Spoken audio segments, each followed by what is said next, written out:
co-founded Utali Creative, a souvenirs business that creates puzzles as a way of dealing with mental health illness. She discovered that games being sold in the local market were almost exclusively inspired by tourist landmarks in Europe. She saw an opportunity to create unique products. Her puzzles are different because they are created with images of African monuments and life experiences in Uganda. When I started talking about mental health, my brother pulled me aside like, you want to tell people you're crazy? Here in Uganda specifically, that is a big taboo.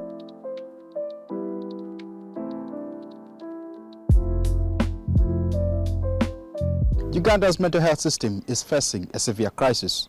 At Butabika National Referral Hospital, Uganda's main hospital treating mental health disorders, is having only 14 psychiatric specialists, and these are taking care for over 1,000 patients. The hospital treats conditions like depression, psychosis, and substance-related disorders, but officially says the system is stretched beyond limits. The hospital desperately needs 120 billion Uganda shillings to address staffing gaps. Meanwhile, cases of depression and suicide are on the rise across the country. For many, Butabika National Referral Hospital is a beacon of hope, but that hope is currently overstretched.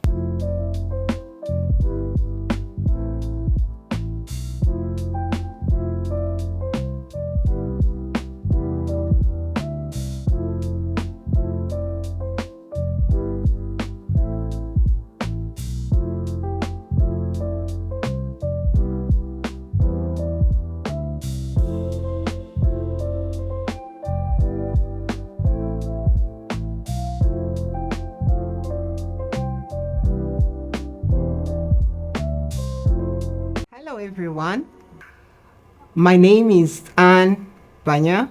We are to speak about deeper connections. Deeper connections are questions that try to understand who the individual is. And it will be nice for everyone to use them so that you get to know the person you're talking to. Because there are some questions which we never ask. But through these questions, we get to know you deeper, like they say, deeper connections. Others are born expecting the world to be calm and kind. Both are normal. Each baby is just reacting to what they felt before they were born. Some questions you should ask yourself. What makes me calm? And number two, when do I feel most peaceful?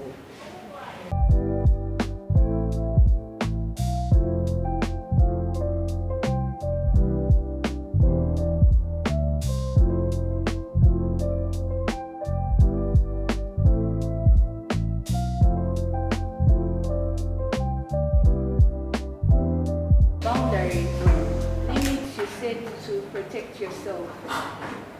Limits you set to Protect yourself. Chameleons. People who change themselves to fit in. Do you try to fit in? Do you try to fit in all the time? I wanted to show you this picture. This is when a mom is expecting. When a mom is expecting. When a mom is Expecting. When a mom is Expecting. When a mom is Expecting. we say this is where the different temperaments are made. Where the different what? Temperaments are made. I've got only about 5 minutes. Let me read this quickly. It says, before you took your first breath, you were already learning. Your mother's heartbeat was your first rattle. Do you know a rattle? The first sound you ever heard through that heartbeat. Mom's heartbeat goes poo, poo, poo, poo. That is your first rattle. And the rattle is supposed to soothe you, to calm you down. You could feel the emotions. If mom, when she was happy, you are happy. When she was calm, you are calm. When she was afraid, you are afraid or stressed. You felt it too. That's why I'm saying that everything happens when you are still in the So the mood tracker is for anyone to use. It's actually very simple. You basically have the whole month on one page, and every day you color the emotion that is the most overwhelming. So now if you color a lot of black is for depression, and then at the end of the month you see there's too much black, then you know Butabika is your next phone call. You understand that? Yes. This tool has been piloted in schools, it's been piloted in organizations, and it's actually helping the teachers to be able to track their students because they check in with them every 2 weeks just to see what's going on with their mood trackers. And also the counseling networks that are starting to use these mood trackers are starting to have an easier relationship with their clients because now they tell them, before you tell me your lies, first show me the mood tracker. On this day, why is there red? Red is for angry. What happened? And then there becomes more self-awareness and more ability to own your healing. Because when Miss Anne designed this tool, she realized people have a victim mentality when it comes to mental health. And we're also getting into that space where people are like, my depression, my therapist, my this, my that. And it's becoming cute to have a mental health disorder.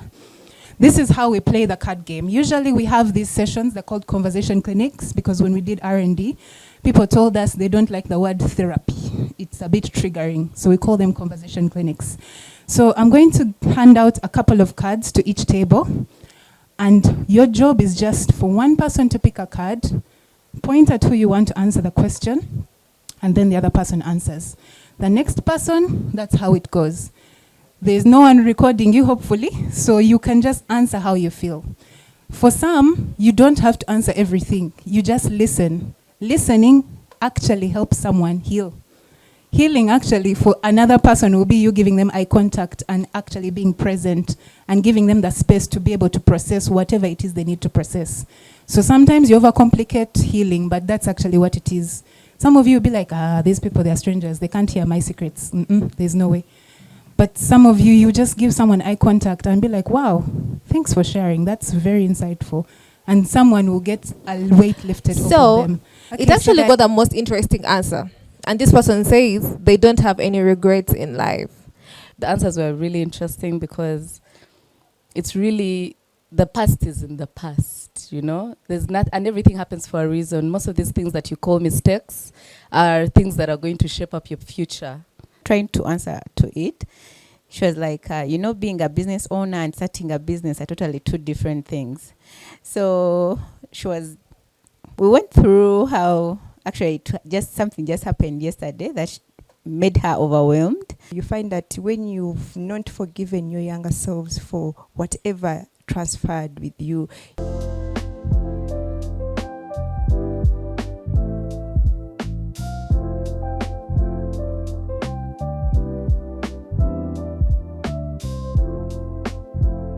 understand. If you feel stress easily, often feel nervous,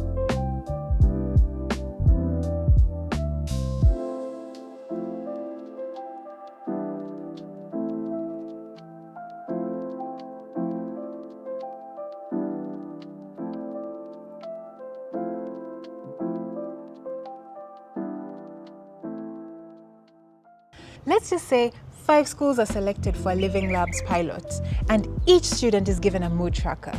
And all they're told to do is fill out what is the most overwhelming feeling and emotion that day.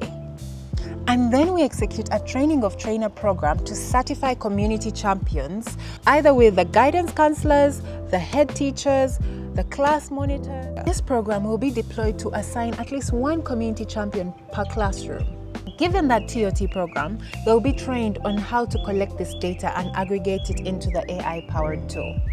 After they collect the mood trackers, maybe once a month or twice a month, they'll open up that month in each mood tracker and take a picture. After they take a picture, they will be uploading to this AI-powered tool.